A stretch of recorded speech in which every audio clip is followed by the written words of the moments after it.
હવામાન વિભાગના અમદાવાદ કેન્દ્રના મોસમ વૈજ્ઞાનિક રામાશ્રય યાદવે બુધવારે ગુજરાતના હવામાન અંગેની આગાહી કરી હતી, જેમાં તેમણે જણાવ્યું હતું કે આવનારા 7 દિવસ દરમિયાન ગુજરાતનું હવામાન સૂકું રહેશે।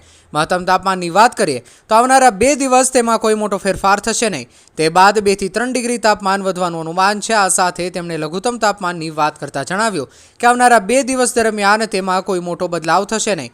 તે બાદ 2 થી 3 ડિગ્રી વધારો થવાનું અનુમાન છે। રામાશ્રય યાદવે રાજ્યમાં નોંધાયેલા તાપમાનની માહિતી આપતા કહ્યું કે અમદાવાદમાં 36.8 ડિગ્રી અને ગાંધીનગરમાં 36.5 ડિગ્રી મહત્તમ તાપમાન નોંધાયું।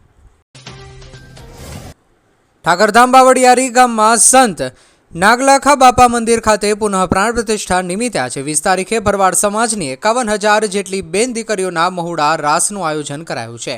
ત્યારે આ પ્રસંગે પ્રધાનમંત્રી નરેન્દ્ર મોદીએ વર્ચ્યુઅલ સંબોધન કર્યું હતું। પીએમ મોદીએ કહ્યું કે બાવળિયારી ધામ એકમાત્ર ધાર્મિક સ્થાન જ નથી, પરંતુ તે ભરવાડ સમાજ સહિત અનેક સમાજ માટે આસ્થા, સંસ્કૃતિ અને એકતાની પ્રતીક ભૂમિ છે। ગ્રામ્ય આરોગ્ય વ્યવસ્થાઓને વધુ સુદૃઢ કરવા રાજ્યમાં નવીન 34 પીએચસી બનાવવા વહીવટી મંજૂરી મળી છે। આ પીએચસી કાર્યાન્વિત થતાં સ્થાનિક સ્તરે જન સુખાકારીમાં વધારો થશે। વસ્તીના ધોરણે ઉપરાંત જીઓસ્પાશિયલ એનાલિસિસ અને આરોગ્ય કેન્દ્રો વચ્ચેના અંતરને ધ્યાનમાં લઈને નવીન 34 નવી પીએચસીને વહીવટી મંજૂરી આપી છે। રાજ્યના ગ્રામ્ય આરોગ્ય માળખાને વધુ સુદૃઢ અને લોકોપયોગી બનાવવા આ કેન્દ્રો મહત્વના બની રહેશે, તેમ મંત્રી ઋષિકેશ પટેલે કહ્યું હતું। અમદાવાદમાં છેલ્લા ઘણા દિવસોથી અસામાજિક તત્વો પર કાર્યવાહી શરૂ કરવામાં આવી છે। થોડા દિવસ અગાઉ વસ્ત્રાલમાં અસામાજિક તત્વો દ્વારા સ્થાનિકોને પરેશાન કરવામાં આવ્યા હતા। ત્યારે આ ઘટનાને લઈને પોલીસ દ્વારા કાર્યવાહી કરવામાં આવી હતી, જેમાં પોલીસે આરોપીઓની દંડાવાળી કરીને તેમના ગેરકાયદેસર ઘરોને તોડી નાખ્યા હતા।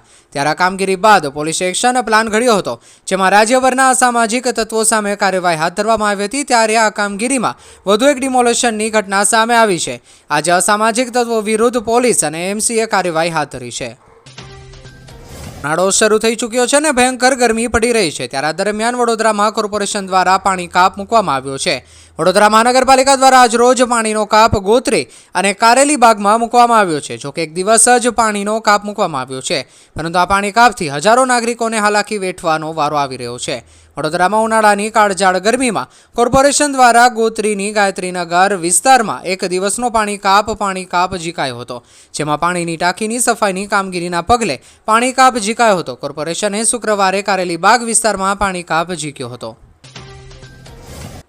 છત્તીસગઢમાં 22 નક્સલીઓ ઠાર, સૌથી મોટું ઓપરેશન સુરક્ષા દળોએ પાર પાડ્યું। મળતી માહિતી મુજબ આજે ગુરુવારે છત્તીસગઢના બીજાપુર અને દંતેવાડના સુરક્ષા દળોએ નક્સલીઓ પર મોટો હુમલો કર્યો હતો અને 2 અલગ અલગ કાર્યવાહીમાં 22 નક્સલીઓને ઠાર માર્યા હતા। આ ઓપરેશન દરમિયાન એક સૈનિક પણ શહીદ થયો હતો। સુરક્ષા દળોએ એન્કાઉન્ટર સ્થળ પરથી મોટી માત્રામાં હથિયારો અને દારૂગોળો જપ્ત કર્યો છે। આ અંગે વધુ માહિતી આપતા અધિકારીઓએ જણાવ્યું હતું કે ગુરુવારે સવારે સુરક્ષા દળોની એક ટીમ બીજાપુર અને દાંતેવાડાની સરહદ પર આવેલા ગંગલુર પોલીસ સ્ટેશન વિસ્તારમાં નક્સલ વિરોધી કાર્યવાહી પર નીકળી હતી। આ દરમિયાન સુરક્ષા દળો અને નક્સલીઓ વચ્ચે અથડામણ થઈ ટીમે 2 અલગ અલગ કાર્યવાહીમાં 22 નક્સલીઓને ઠાર માર્યા છે। ઇન્ડિયન પ્રીમિયર લીગ આઈપીએલ 2025 22 માર્ચથી શરૂ થશે। 18મી સિઝનની ફાઇનલ મેચ 25 મેના રોજ રમાશે।